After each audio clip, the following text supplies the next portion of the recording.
क्या हो अगर एक रात इतिहास की 3 महान स्त्रियां आपके सामने आकर जीवन का सबसे बड़ा सत्य बता जाएं।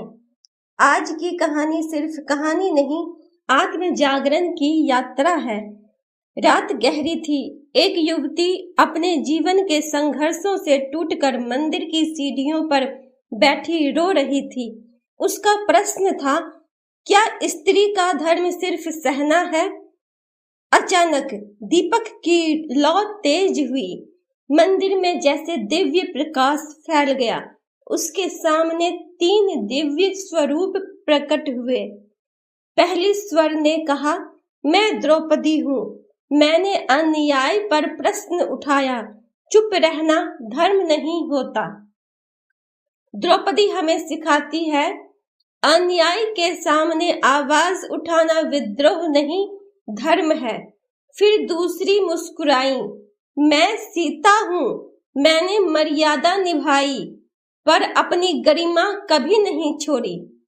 सीता सिखाती है, सहनशीलता का अर्थ आत्मसम्मान खो देना नहीं। तभी वीणा की मधुर ध्वनि गूंजी। तीसरी बोली, मैं मीरा हूँ।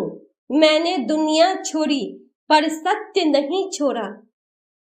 मीरा बताती हैं, सत्य के लिए समर्पण ही आत्मा की स्वतंत्रता है।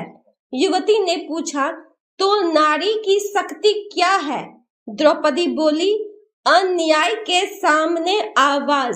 सीता बोली, संघर्ष में स्वाभिमान।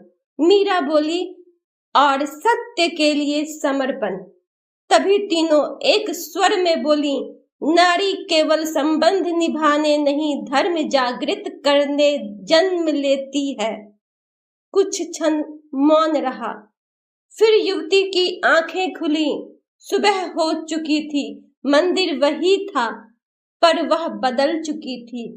अब वह डरने वाली स्त्री नहीं, जाग चुकी शक्ति थी। और उस दिन उसने सीखा, धर्म चुनना विद्रोह नहीं, आत्म जागरण है। अगर इस कहानी ने आपके भीतर कुछ जगाया हो तो इस पॉडकास्ट को फॉलो करें और याद रखिए, हर स्त्री के भीतर एक द्रौपदी, एक सीता और एक मीरा जीवित है।